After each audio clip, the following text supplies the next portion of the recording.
Hi, I'm Scott Stein. Sometimes when a tech product releases like the iPhone, we can get ahead of ourselves and get overly excited about this one particular event that comes out once a year and what's this thing going to possibly have inside it. Last year, the iPhone 4S disappointed a lot of people because it looked the same, even though it had a lot of improvements inside.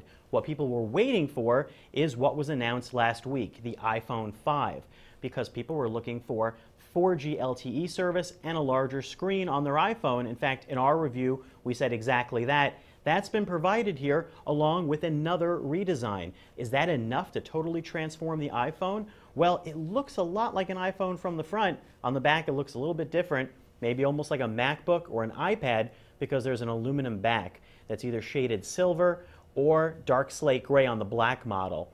So let's talk about that screen first, because this is the first time that the iPhone has gone for a larger screen. There's been a Retina display movement that doubled the pixel resolution, but never a larger screen that went beyond 3.5 inches. That's done here, but it hasn't really changed the feel of the iPhone, although it is longer than before. It still has that iconic look, and really you've shaved a little bit of space on the top and bottom here to get that extra long screen in. It's not extra long by Android standards. In fact, at 4 inches and a 16:9 aspect ratio, this actually still falls a little bit on the small end of those honking large surfboard phones, as I like to call them. And the width still feels the same, so it actually feels surprisingly holdable in a hand and doesn't really feel awkward to grab. And all of those apps mean that you have even more to choose from on your home page, creating a larger grid of 20 plus 4 below. The real killer app for this larger video screen is video playback, because now that it's a 16:9 resolution, you get less letterboxing, which creates an even larger sense of effective space on the iPhone. You will find that on photos, you're actually going to get some pillar boxing on the sides, because the photos that you take on your iPhone are not 16:9. But hold these two next to each other and you can see, yes, the screen's longer, but to a lot of people casually, they may not notice. And that seems to be the plan. This is not really a brand new super large element of the phone. This really is sort of a gentle redesign and lengthening of the iPhone. Now let's get to 4G LTE. Now, some people don't know or care about what LTE is.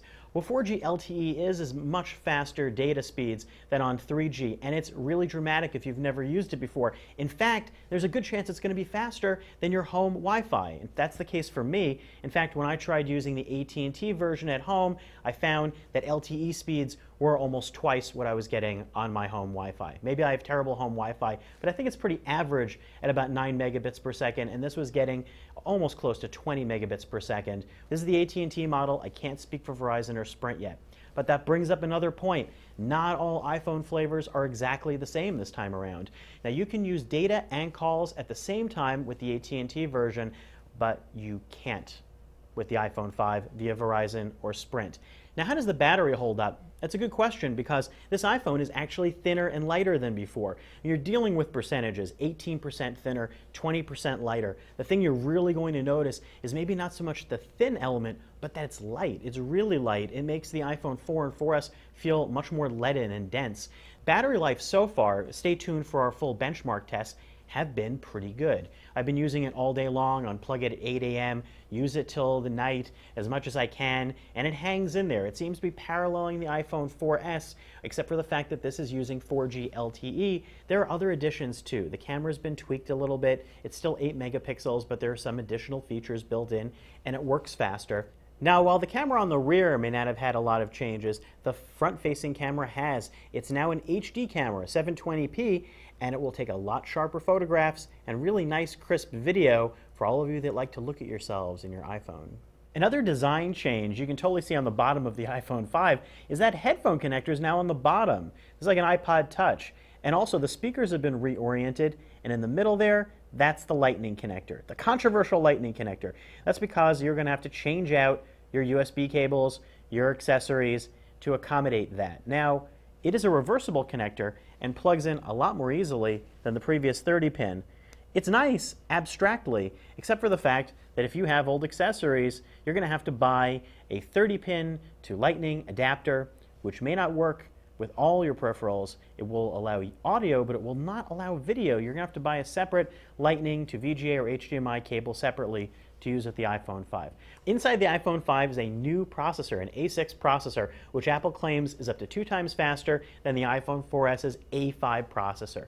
Just like every year, one of the biggest features in a new iPhone is the new version of iOS. iOS 6 will be available for owners of older iPhones, but it's baked into the iPhone 5, and there are some features that will be really fun to use, such as the new Maps app that includes 3D flyovers, and Passbook, which is an interesting Apple-created concept that you can get via other apps that allows you to use your iPhone as a mobile wallet. Now, there's no NFC or near-field communication on this phone, so you can't magically swipe it and have it make purchases for you.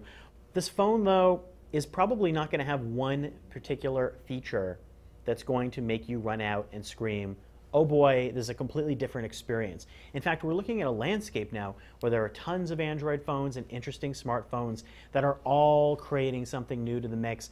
This newly redesigned and rebooted iPhone 5 may not be something from the distant future, but it's something in the current moment that happens to be an excellent device. I'm Scott Stein, and that's a look at the new iPhone 5.